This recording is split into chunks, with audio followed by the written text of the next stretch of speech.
Shalom, j'espère que vous allez bien. Moi, c'est la sœur Majoie et aujourd'hui, je vais vous dire comment j'ai reçu Jésus-Christ comme Seigneur et Sauveur. Tout d'abord, je suis née dans une famille chrétienne. C'est vrai que mes parents, étant aussi des serviteurs de Dieu, ils m'ont inculqué leurs valeurs et aussi ils m'ont montré qui était réellement Jésus-Christ. Et au-delà de ça, ils m'ont amené à l'école du dimanche. C'est là où on m'a vraiment montré la réalité du christianisme.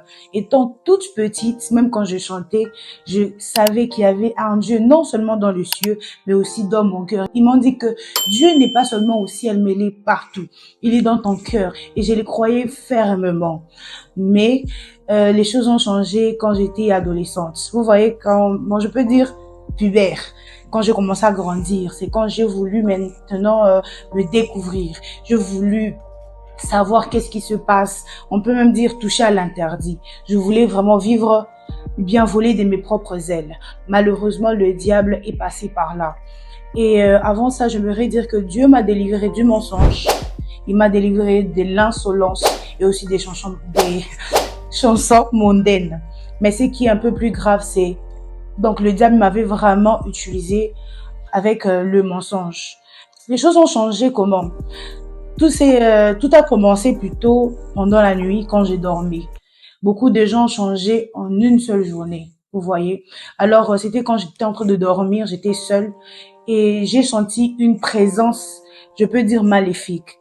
Et j'aimerais dire d'abord aux parents, avant de continuer, que les enfants sont plus exposés au monde spirituel que les grandes personnes. Pourquoi? Parce que les enfants sont sensibles. Les enfants ne savent pas se contrôler. Même un bébé peut être exposé au monde spirituel qu'une grande personne de 50 ans. Voilà pourquoi je dis veillez à vos enfants. J'étais sur le lit, j'étais vraiment allongée et j'ai senti une paralysie.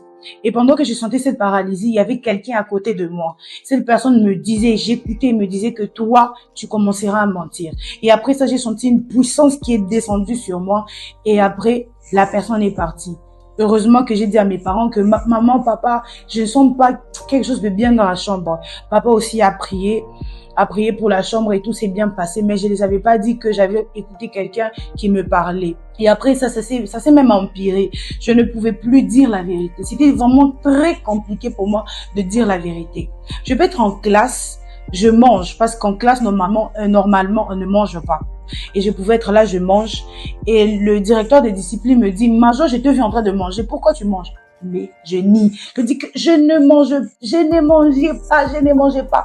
Même mes amis étaient vraiment étonnés. Cette fille-ci, elle ment comme si elle dit la vérité. On est même convaincu par son mensonge. On peut me poser une question. Normalement, je dois dire la vérité. Mais pourquoi les mensonges sortaient comme... Donc, c'était du tic au tac. Donc, les mensonges sortaient comme ça directement. Heureusement pour moi, j'ai eu une mère qui avait le discernement. Moi, je dis toujours que vraiment être mère, c'est aussi un ministère parce que être mère, c'est quelque chose. Hein. Ma mère avait remarqué cela. Et un jour, j'avais menti sur quelque chose. Ma mère m'avait tapé. C'est pas qu'elle m'a tapé. Donc non, elle me tapait en disant que toi, tu n'es pas une menteuse. Elle me tape. Je peux prendre l'exemple d'un pour ça. Genre, tu n'es pas une menteuse. Au nom de Jésus, change. Et j'étais là en train de pleurer. Vraiment, hein, c'était une délivrance. Hein. La délivrance ne se fait pas seulement quand on dit fire, receive, in the name of Jesus. Ça peut se passer de plusieurs manières. Et là, vraiment, c'était la délivrance qui se faisait. Et par là, Dieu m'a complètement délivré. Mais où est-ce que j'ai reçu Jésus-Christ comme Seigneur Sauveur? Tout s'est passé en un seul jour seulement. J'étais aussi à l'école d'hymne. Et un frère nous a seulement appelé, a dit, toi, venez. J'étais là seulement. C'est quoi son problème? Il nous a dit que venez. J'étais avec mes amis. On est parti dans un groupe de chantres.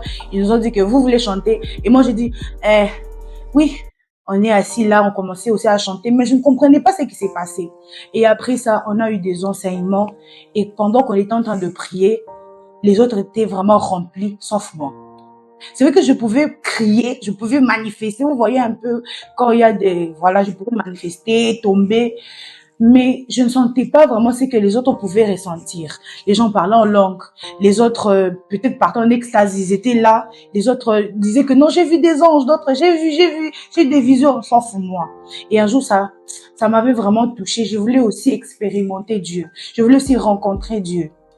Et un jour, pendant que j'étais en train de prier, c'était aussi au milieu des personnes, j'ai fermé les yeux, j'ai vu une lumière, mais ça s'est éteint. Je me suis dit, ça veut dire quoi? J'ai prié encore, je prie, je vois une lumière, ça s'éteint. Ça m'avait tellement frustrée. Et l'Esprit de Dieu m'a mis à cœur de pouvoir confesser mes péchés. Il y a des démons qui peuvent partir par juste la confession.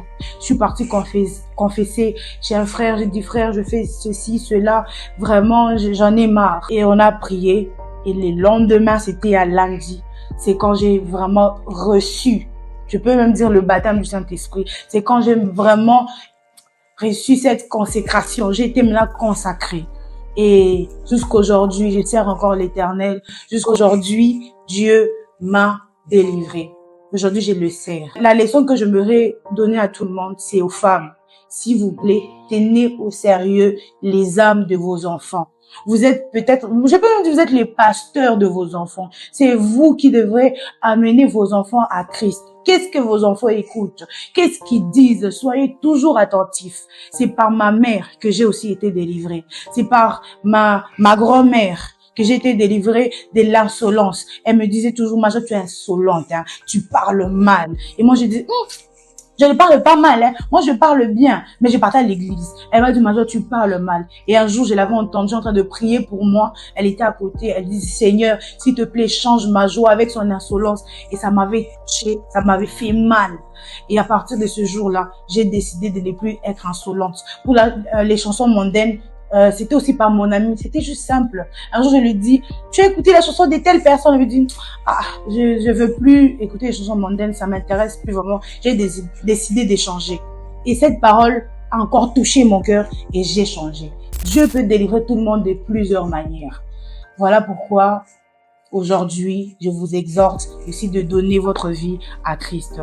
Que Dieu vous bénisse énormément.